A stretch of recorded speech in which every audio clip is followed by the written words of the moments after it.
Estamos viendo cuál es el origen del ocultismo, estamos viendo muchos textos del Antiguo Testamento, estamos viendo cómo ese pueblo, a pesar de ser apóstata, de ser infiel, cada vez que ellos clamaban, el Padre les mandaba un juez. Y estamos viendo ese texto de Jueces 6:7, de que el Señor envió a su ángel, que a su vez llamó a Gedeón para que liberara a su pueblo de los madianitas. Y dice que la primera acción que demandó Dios de Gedeón, Dios le dijo a Gedeón: derriba el altar del dios Baal y de la imagen de la diosa Acera. Mira qué indicación le dijo, que tenía que destruir la imagen de ese dios Baal y la imagen de la diosa Acera. Pero dice que antes tuvo que ofrecer un sacrificio de 2 toros. Vas a hacer un sacrificio de 2 toros. Con la sangre del primero, dice que roció el altar ofrecido a Dios. Y luego de derribar las imágenes de Baal y de Acera, dice que la cortó en pedazos porque era una talla de madera. Puso los trozos de la imagen junto al segundo toro sacrificado sobre el altar. Y desde esta imagen de Acera, Satanás esclavizaba espiritualmente a todos sus adoradores y mantenía vivo el culto a la madre de las fornicaciones y de las abominaciones de la tierra, que en definitiva era el oculto poder del misterio de Babilonia la Grande. Pero dice que por medio de la sangre de los sacrificios ofrecidos por Gedeón, esos sacrificios que Gedeón le ofrecía a Dios, por medio de esos sacrificios fue quebrada la maldición espiritual que oprimía a estos israelitas. Y este sacrificio es la figura, es una anticipación de lo que ocurrirá mucho tiempo después con Jesús, cuando Él se ofrezca a sí mismo como ese sacrificio expiatorio, el único sacrificio capaz de agradar a Dios, para de esa forma saldar esa deuda del pecado humano y quebrar la herencia de la maldición del pecado por medio de la sangre derramada en la cruz del Calvario. Y así como Gedeón, con la ayuda de 10 hombres, destruyeron los ídolos y todo lo hicieron de noche, cuando se levantaron los israelitas y vieron las imágenes de los dioses derribadas y se enteraron lo que había hecho Gedeón, tuvieron pánico por los madianitas y le pidieron al padre que entregara a su hijo para matarlo. Pero el padre Gedeón les dijo: si estos son dioses, que ellos peleen con quien los derribó. Les decía Gedeón. Mira, hermano, cómo le decía Gedeón a estos que tenían miedo de los madianitas. Y así Gedeón salvó su vida, y luego, cuando los madianitas se enteraron de lo que había ocurrido a sus dioses, se unieron a los amalecitas, que eran otra tribu,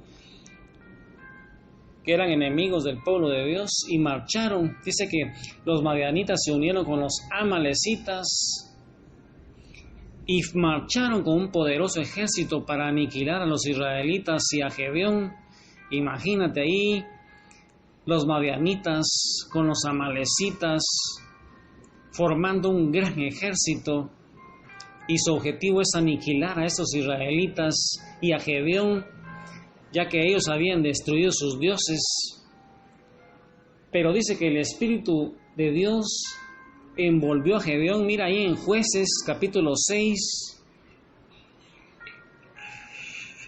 versículo 34, dice que el Espíritu de Dios envolvió a Gedeón y el Espíritu Santo le dio la estrategia, le dio el poder para derrotar a los ejércitos invasores como si fueran un solo hombre.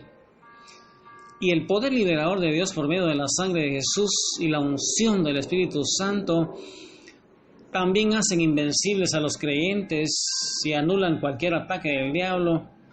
¿Cuánta necesidad tenemos de la sangre de Jesús y el poder del Espíritu Santo para anular cualquier ataque del enemigo? Y ahí en el libro de Levítico capítulo 8 versículo 30 dice que tomó Moisés el aceite de la unción y de la sangre que estaba sobre el altar y roció sobre Aarón y sobre sus vestiduras. Y es que, hermano, esta mezcla de aceite y de sangre que se aplicaba en la consagración de los sacerdotes a Dios es un simbolismo, es una figura que hoy se ha hecho realidad por medio de ese sacrificio de Jesús y de la venida del Espíritu Santo. Y Jesús, hermano, como hemos estado observando, ha delegado la función a la iglesia, que la formamos nosotros, somos el cuerpo de Cristo, esa tarea de continuar deshaciendo las obras del diablo, ya que, como vimos en la primera de Juan, que Jesús vino a deshacer las obras del diablo, pero esa tarea en la actualidad la ha delegado a la iglesia y para ello nos ha dotado a cada creyente con la capacidad de recibir el bautismo del Espíritu Santo y su poder para ejercer la función de reyes y sacerdotes en el lugar donde cada uno servimos al Señor. Y es que Dios quiere que apliquemos la sangre de Jesús a nuevas vidas, a nuestras vidas, a nuevas vidas, a hogares, a familias, a iglesia, a trabajos, a todas nuestras pertenencias, ya no como un ritual, sino en oración, en proclamación de su bondad que está en su palabra. Desde esa posición donde estamos como santos para Dios y que vivamos en un estado de continua pureza espiritual a través de la sangre de Jesús que nos limpia de todo pecado. Y entonces, y solamente entonces cuando estamos bajo esa cobertura de la sangre del Cordero de Dios, ni Satanás ni ninguno de sus espíritus demoníacos podrán traspasarla, y cualquier ramificación de pecado o maldición será cortada, será anulada. Pero debemos recordar que cualquier rebeldía contra Dios y sus estatutos o un acto de idolatría en el corazón va a anular la cobertura protectora de la sangre de Jesús. Y si tú, hermano, has tenido alguna participación con el ocultismo o presumes que eres heredero de alguna maldición, el día de hoy te ofrezco que me acompañes en una oración, ya que algunas personas asienten que han realizado consultas o curanderos o que han permitido que lean sus manos, pero me han dicho: yo no he hecho ningún pacto con ellos, y yo les explico que el hecho de que hayan prestado su voluntad para hacerlo, esto es considerado por la Biblia como un acuerdo o pacto con los demonios.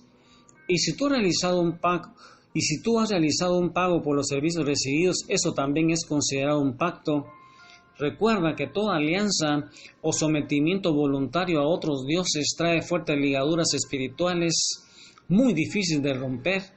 Es necesario mantener una fe activa en Jesús y una renuncia a la cesión de derechos de tu alma a favor del diablo y sus demonios. Y por eso también es necesario cortar las amarras espirituales de nuestros ancestros que hayan hecho impías alianzas o pactos demoníacos.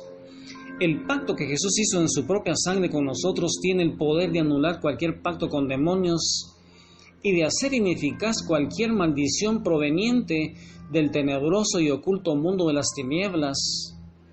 La oración para renunciar a las herencias o participación con el ocultismo es necesario que tú, hermano, la hagas en voz alta. Así serán quebradas todas las alianzas o pactos hechos en el pasado y hasta el presente.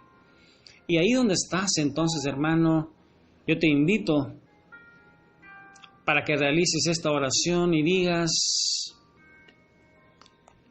ahí postrado a los pies de Jesús en el corazón de María Santísima,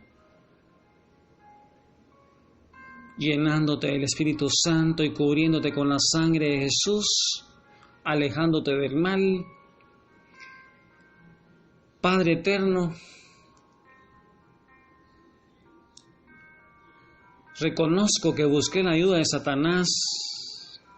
Lo reconozco y confieso que he pecado por medio de algún pecado que tú te recuerdes, de ocultismo, de idolatría, en que tú hayas incurrido, en adivinación, quiromancia, espiritismo, yoga, meditación trascendental, control mental, hechicería, curanderos, magia blanca, magia roja, magia negra, religiones esotéricas, teosofía, nueva era, adoración de imágenes de dioses o diosas, adoración de falsos dioses. Confieso todas mis faltas contra ti, mi Señor, y aún las que no recuerdo. Padre del cielo, me arrepiento por haberte ofendido y te pido perdón y renuncio en tu nombre a la dependencia de Satanás y sus demonios. Rompo y cancelo todo pacto consciente e inconsciente que hice con el diablo, ángeles caídos o demonios. En el nombre de Jesús sea cortada toda relación mía con la idolatría y el ocultismo para siempre. Gracias, Señor. Te bendecimos, te adoramos, te damos gloria porque eres un Padre bueno, un Padre misericordioso, un Padre que nos advierte, que nos anima, que nos perdona, que nos consuela, un Padre paciente. Te bendecimos y te adoramos ahí en el corazón de María Santísima. Gracias, Señor, por los milagros que estás realizando en mi vida. Amén, aleluya. Y ahí donde estás, sigue ratificando lo que dijiste el día de hoy en oración.